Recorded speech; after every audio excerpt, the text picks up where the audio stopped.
What's up, party people? We're live. Happy Monday. Figuring things out here with StreamYard, doing what we can to make you smarter than everyone else. Always, always, always. I love it. I love the fact that the market is divided. I think that's good. If you want balance in a market, there should be people who are bearish. There should be people who are bullish. When everybody's bullish, collectively you're off sides. When everybody's bearish, collectively you're off sides. I think right now a lot of people are bearish, but I'm in a mode where I want people to send me all the information that they have been begging for it. Send me the information. Tell me why I should be bearish. Give me a reason to say, you know what, this doesn't look so good. So people have been sending me stuff, and this is great. You can continue to send me all kinds of things. I love to look at it. I will roast it if it's a joke. I will just shoot us straight about the clarity of the situation. Sometimes we just need clarity. So we're going to look at this today, this article for sure. We're going to look at the Fed, what they're going to cut on TV this past week. I said 75 basis points. That's what you're going to see. A lot of people were talking about 100. That is probably not going to happen. Goldman Sachs agrees. We're going to look at the banks and some of the money that's been made here. I want to actually talk about crypto too. There's an interesting story there.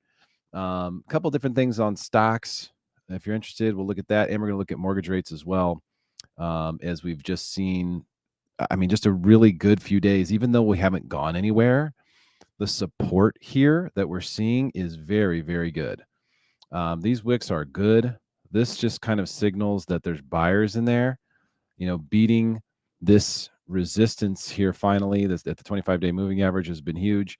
So it just looks like there's a lot of support here, kind of rounding off what could be a really nice looking bottom to a reverse head and shoulders that is kind of looking like this. Like here's the first shoulder, here's the second. And if that plays out, then we could see bond prices go up nicely, see a sharp drop in rates. Wouldn't hurt anybody, right? That wouldn't be the worst thing in the world. So we're hoping for that. We're praying for that. And it looks like that is what's setting up. So we will for certain keep a close eye on this, what's going on with bonds. Obviously, we want to see bond prices go higher because that would mean lower interest rates. And for people who believe that the market needs to cool off more, that we shouldn't be excited about this, that we shouldn't necessarily promote this, I'll tell you, the sentiment is so negative right now that making videos about positive stuff, I can see why people do the negative videos. I really can. Because if your income, like I have no ads on my YouTube, I don't care about that. I'm not doing it for ads. I want to add value to your life. And maybe you'll do a home loan with me one day, right? That's the give take. If you want to sponsor the show, you want a sports show, that's how you do it. There's no other way. And so I don't care about ads. But if you did care about ads, if you were Meet Kevin, for example, and you needed to get clicks and stuff like that, then you would, post the housing market crash intensifies, thumbnail photo. That's what you do because that's what people want to see right now. People actually right now want to see the ugliness. Why? Because we are drawn towards the media that we agree with. That's what we're drawn towards. We are, as human beings, we are drawn towards the media, the narrative that we agree with. How do I know this? Because a lot of people, not to toot my own horn here, I promise I'm not, that's not what I'm doing. I promise you. But when I meet people and they say, especially for the first time, or people who I didn't know watch the show, and they go, "Oh, I love your show. I agree with everything you say." So many times that's what they say. I agree with everything you say. And that's why they love the show, right? Because they agree with me. So we have this underlying desire to absorb media that we agree with versus, let's say, something that's objective. And there's very little that's objective out there. And people will say, well, you're a real estate bull. Like you're in that category. Maybe I'm bullish, but I'm bullish because of the data. That's it. I'm not just bullish. I've been negative before. Remember, I got out of the mortgage industry to pursue my dream right before the crash. I called it. I got out. If I had known better, if I had been a little smarter, I'd have made a fortune betting against everything. Instead, I had a few good trades buying like Bank of America for $1 and a few others. Sold it for 27. That's probably one of the best ones ever. So I don't have like this desire to give you what you want, because that's not a part of my consideration. I want to just simply tell you what's going on. That's it. So when we look at this, and I understand why seeing something like this would seem quite negative. Housing market meltdown, in quotes, meltdown. We're calling it now. Housing market's melting down. For anyone who didn't know, I do want to say, as an aside, between Friday, Saturday, and Sunday, I had more new mortgage applications in those 3 days than we had the previous 3 weeks. And that's real boots on the ground level data. Now, it's just me, just one guy. So that doesn't necessarily tell the whole story for a country or something.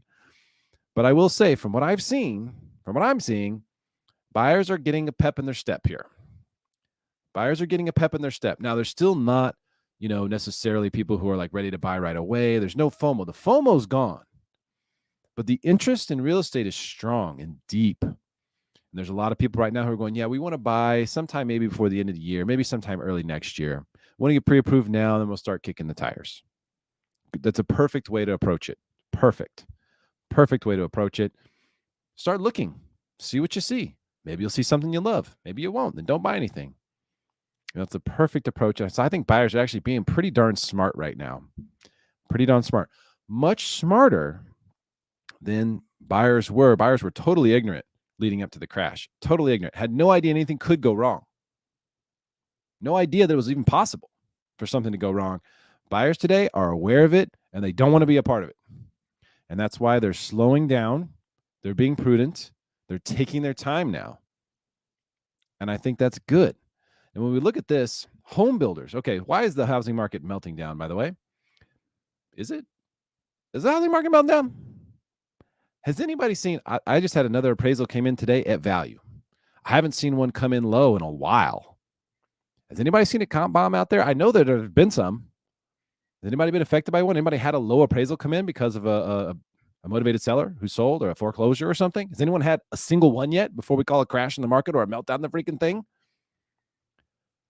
My goodness. So this meltdown intensifies. Home builders halt construction as confidence plunges to 2-year low. Okay, so a few things here. Number one, where's the word meltdown coming from? Absurd use of the term. Absurd.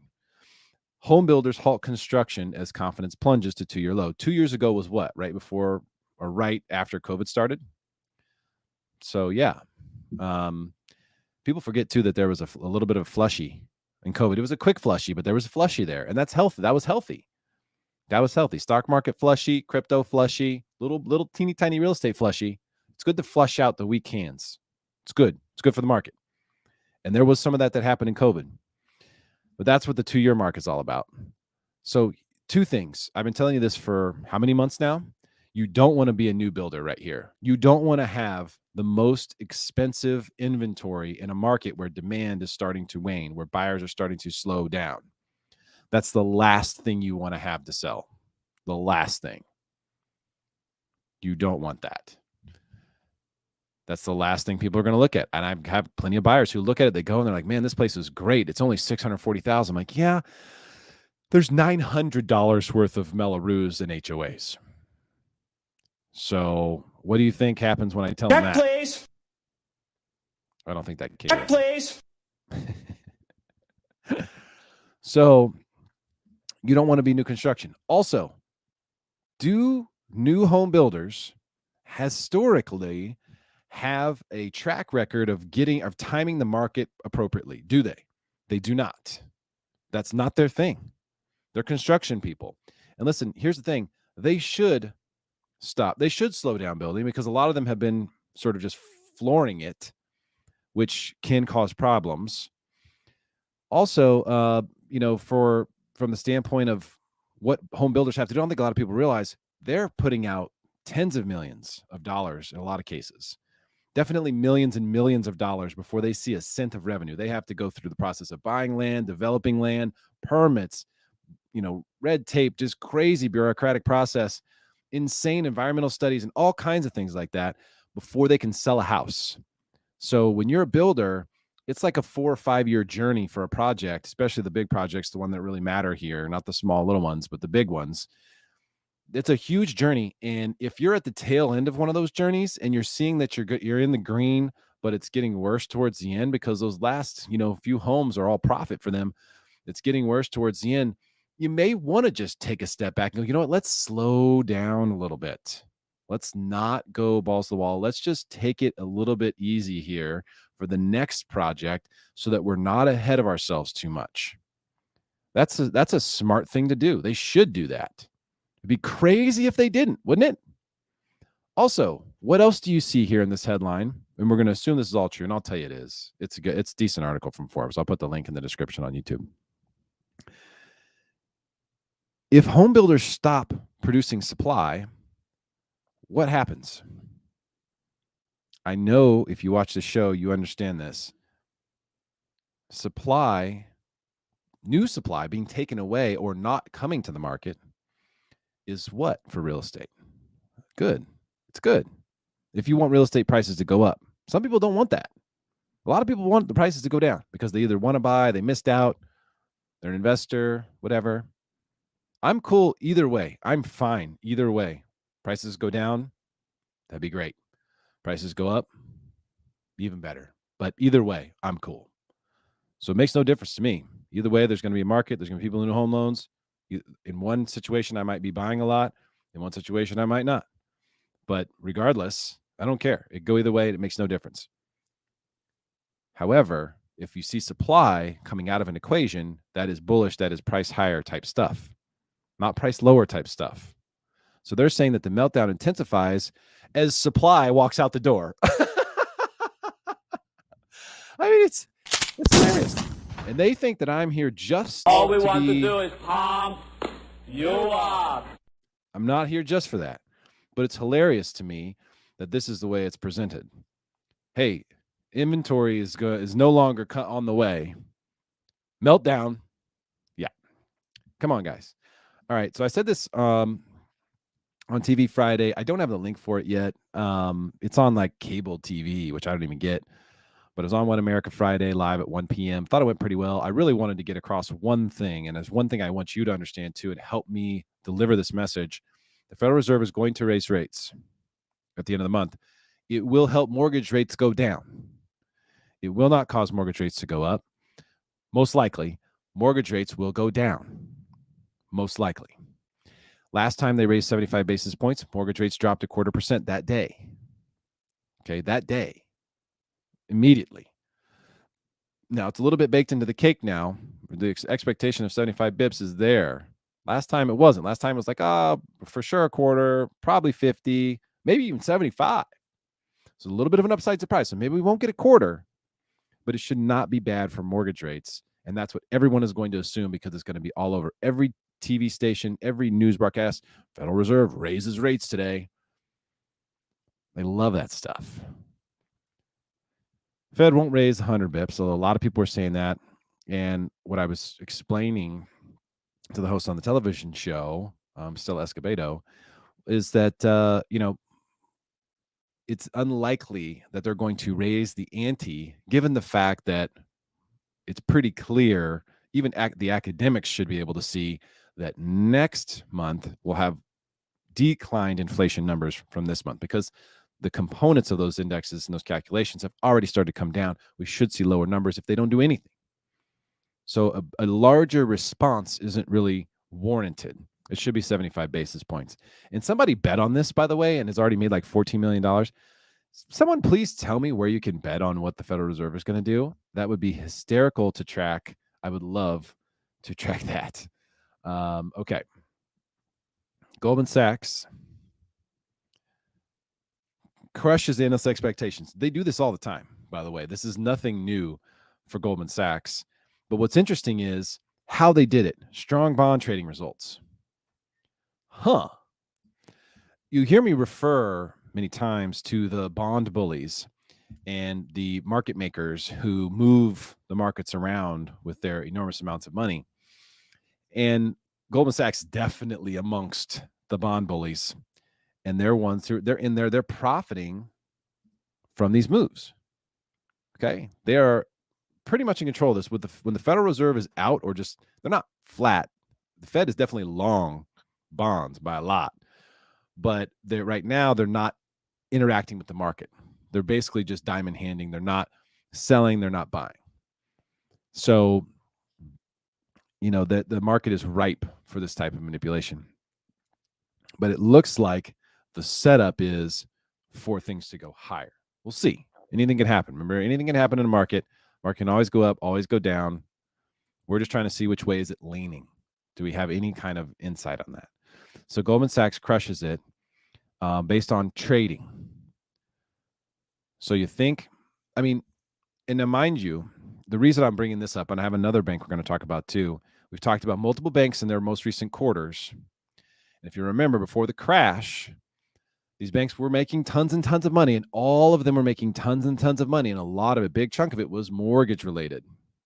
Notice none of these banks are talking about how they make money on mortgages. And in the past 14 years since the crash, a lot of banks, they haven't gotten out of the mortgage business, but it looks like they have. It feels like they have. You try to go get a mortgage at like B of A, for example.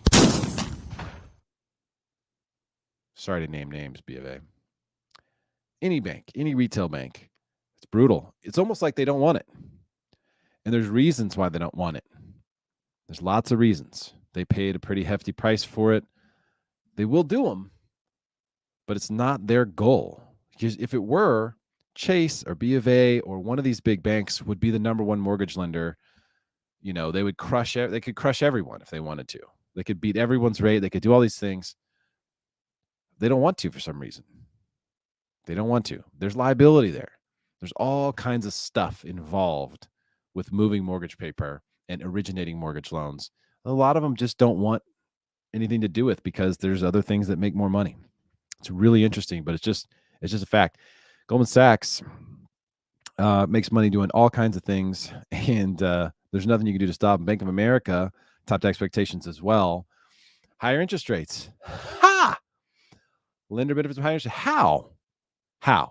Well, it makes sense, right? Hey, charge higher interest to make more, but aren't they just charging higher interest because they have to now, because the Fed raised rates? Well, when the rates are raised, it creates more room for margin, right? More room for margin is there. And obviously, this is the case. Not only that, if you dig into this, what you'll see is that they said, I should have marked it. I'm not going to work too hard to try to find it, but basically, solid client activity across our businesses, coupled with higher interest rates, grow a lot of blah, blah, blah, blah. Our U.S. consumer clients remain resilient with continued strong deposit balances and spending levels. Loan growth continued across our franchise. Our markets team help clients navigate significantly volatile. Okay, so what they're saying here is that, and I think this is the part that I wanted to share with you, our U.S. consumer clients remained resilient with continued strong deposit balances and spending levels, meaning they kept giving us their money, and then they kept using our credit cards. Think about that. That's the business the banks are in. Here, give us the money, you take a credit card, and we'll we'll get back to that, right? Like that's their business model. It's kind of wild. I will get to, by the way, we are live. I will get to comments and stuff here in a second. So I see some people. What's up, Jamie, Kyle, Facebook user, whatever that means.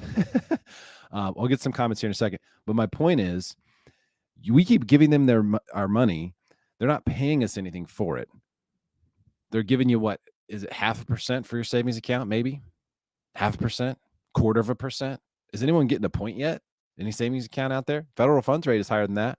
Why shouldn't we? What are CDs right now?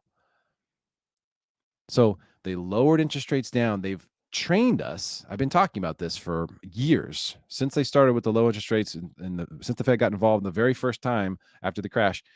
They wanted to train us on low interest rates so that we would become accustomed to the fact that we give our money to the banks and expect nothing in return. They've been doing that for years. And a lot of people now just believe that's just the way it is. So I either need to open an investment account with the bank and put money in the market, or I got to do something else. This is all by design. And they openly admit it, obviously. It's obvious. It's not a secret. That's their business model. For people who are interested in crypto stuff, the main reason that you're seeing Bitcoin particularly struggle to make headwinds here is that the crypto miners really do sort of put the price of the cryptocurrency Bitcoin into a situation where they are affecting it, oscillating it almost in this bell curve type manner. So when price comes down, the miners have to sell more coins to get the revenues they need for their operations. Whereas when price is going up, they just sell the bare minimum they need to, and they can sell way less coins to fund their operations. So when price goes low and stays low for a period of time, the miners are always going to have to sell more than what they'd like to into the marketplace. And that is a lot of what is going on right now, particularly in recent history. So if you're curious about why that's been going, and that could be a big problem. I've always wondered this one question about Bitcoin. If the price goes so low that miners can't make a profit, then what? And that's like the big question. Then I think that's when it goes to zero. But I don't think that's going to happen. I'm still bullish and still dollar cost averaging into it, and I will be until early 2025. But just based on my plan, I just have an investment plan for it. But that said, this is a reason for things and what's been going on. Okay, this one I wanted to bring. There's two articles I want to show you here, and then we'll jump into comments, questions. If you want to drop in, say something, love to hear from you. What recession? 8 companies' profit is about to be 350% or more. What is this? So I just started looking at it because I thought it was an interesting headline to see if there's any truth to it. There is, and this is why it's interesting and why it might be worth pondering for my investor friends out there. Notice that 7 of the 8 companies are energy. See that sector right here, energy sector. Valero, Marathon, Occidental. Occidental is the one that Buffett has been buying hand over fist. Okay. Say what you want about Buffett, but he has the golden touch. And it might be a self-fulfilling prophecy at this point. People just buy whatever he buys. It doesn't matter, does it? It still works. The expectation here is that these energy companies are going to make fortunes in the coming months, that their quarterly reports are going to be insane because of the price of oil and so forth. So there could be some truth. It's definitely worth looking into this. I have an oil trade thesis that I use, and when that fires, I'll let you know. I haven't been in it for a while. I did short it when we went to 130 there, made a quick buck. But I've been out of that trade for some time now. I am still short the NASDAQ, and I haven't covered that yet, but I will, I think, in the near future. I feel like that we're in the process of bottoming here. I could be wrong, but this is an interesting read. Check that out. And then here's one. This is just for perspective so that we're in understanding about the total macro environment of the international companies that make up stock exchanges, including the big ones that we all know very well, like IBM. They beat quarterly revenue estimates. However, they warn of this 3.5 billion Forex hit. I'm like, Forex? What are they trading? Forex and getting their ass handed to them? What is going on at IBM?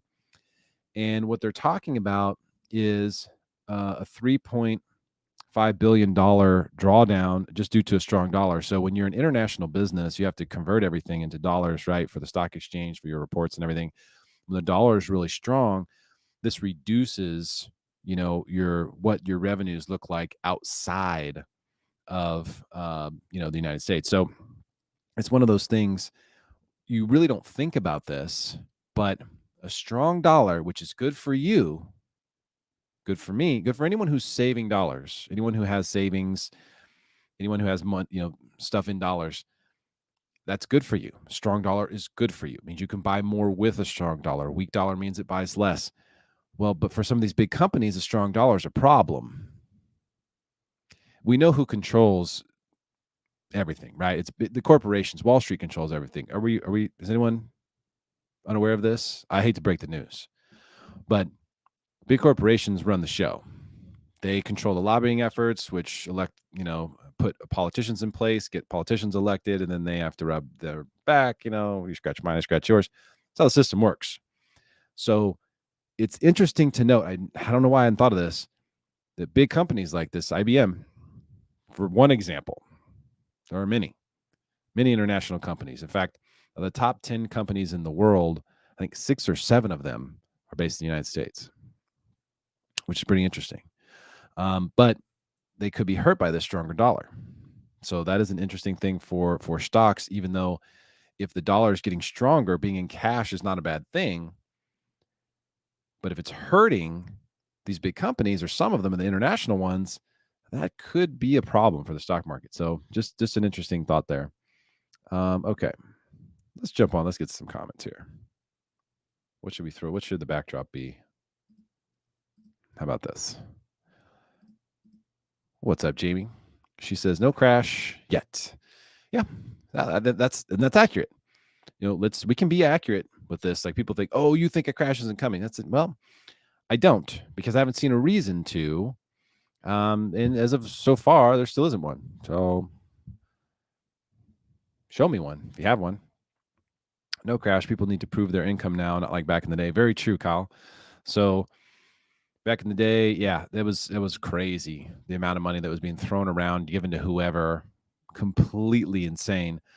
And mind you, when you purchase a home in the state of California, and many states are like this, it's a non-recourse state. What does that mean? That means if I buy a house and then it forecloses or short sales or whatever, the lender cannot come after me for what's owed. They have to have mortgage insurance. A lot of the reasons why subprime became so big is because the mortgage insurance companies didn't want anything to do with a lot of this financing. And so the subprime stuff, which didn't have PMI but had much higher rates, they were creating these really high bond yields by packaging the stuff up, making it sexy for investors, municipalities, countries even.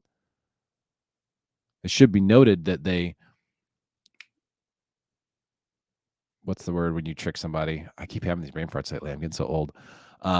They did this to countries. Wall Street did this to countries. It made it look good on paper, but at the end of the day, it was garbage and had no backstop, no relief, no protection. Mortgage insurance is protection. It's protection for the lender. There were mortgage insurance companies that went out of business as a result of the crash, for sure. But you're right. I mean, the loans are way more solid. There's no doubt about it. Whoa. Jamie again. True circumstances change and defaults are on the rise. Well, defaults have been, at insanely low levels for quite some time. Like actual defaults were so low. I remember I saw an article and it was like defaults increased 63%. I was like, oh, shoot, that's something to look at. What is this? Looked at it, and it was like, yeah, they increased 60%, but they were down to almost nothing. I mean, it was so low. You can't look at percentage increases on those things. It'll catch your eye a little too much. You gotta look at, okay, well, look at the bar graph for defaults and see historically what it looks like. Still very, very low. And those defaults are not by themselves a problem. What's a problem is when you have defaults that are underwater. So if someone's defaulting on a house they bought 5 years ago, there's no way they're underwater. I mean, maybe they refinanced, I guess, and cashed it out all the way or something like that. But the only way you can really do that is if you're VA. Everyone else is going to be 80%, 75% cash out. So it shouldn't be what I'm trying to say is that it's not a distressed sale. So defaults are bad if it creates a distressed sale. If a default does not create a distressed sale or a motivated seller or someone who's basically selling to whoever will buy it, whatever price that is, that's what those short sales were back in the day. Unless that situation is there, defaults are not really that scary. So I don't really see anything. There's Facebook user, the faceless Facebook user. I thought this was the Book of Faces. We're live everywhere, by the way. Right now we're on Twitter, YouTube, the Facebook. And I guess I've just had a discussion with an out-of-town client about all this. Yeah. Yeah, I'm glad you did. Hey, share this information. I'm not pointing us I'm not pointing an agenda to some market reason or anything like that. Yes, I'm a loan guy. Yes, I would love for you to use me if you do a home loan, especially in Southern California, here in my backyard. Text or email me if you have questions, want to get a loan quote, want to talk through something. That's what I'm here for. I'm not some YouTube star. Okay. You don't have to worry about like, oh, I can't believe you got back to me so quickly. Believe it. I will get back to you very quickly because this is what I do. I don't have any ads on these videos for a reason. There's no ads. There's nothing. There's just me. There's an ad for me, just as a loan guy, trying to share information, trying to promote the truth. It's all I care about. I just care about the truth. That's it. Nothing else matters and shouldn't. But I do want you to send me articles. If you see stuff like this, if someone sends you something, oh man, it's about to get bad. Look at this. Send me that article. Okay, send it to me. Let's break it down. If you can't do it for some reason, or you don't want to, or you see it and you think it's really bad and you did your research on it and you still think it's really bad, send it to me. Send it to me. Let's break it down. Let's break down the information. Let's break down the data. Let's be honest with ourselves. Let's be honest about the market. Let's stay true to it. We don't have to hide from anything. The more we're honest, the better. But I do believe it's possible here that we just turned a corner. And believe me, when we turn the corner, no one will know it. But there's so much fear in the marketplace that it either becomes a self-fulfilling prophecy or it marks the bottom. Those are the two possibilities. And it seems a lot more to me like it is marking the bottom. I don't see anyone panic selling. People aren't even panic selling boats yet. Do you know what I mean? Like there's layers to this. If people aren't even panic selling boats yet, I can't even find a steal on a boat. You think they're going to panic sell their house? Long ways away from that if it's coming. Like I said, if there really is a crash coming, it's years away, and there's a lot more upside before it would happen. A lot of things would happen. I mean, you have to put so many puzzle pieces in the exact right place in order for that to happen. I just don't see it taking place. That said, all right, we're going to get out of here. You guys have a good day. I'll be here if you need me. Always here if you need me. This is what I do. It's a 7-day-a-week gig. I get that. I'm here to help people. I want to make sure you get a good deal. I don't want you to pay a bunch of BS fees. I want you to get the naked rate. I want you to crush whatever your real estate goals are, whether you're an investor, whether you're buying your first home. I want you to crush, and I can help you do that. Give me a call, shoot me a text, or send me an email, and I'll be here to help. You guys have a great day. Take care.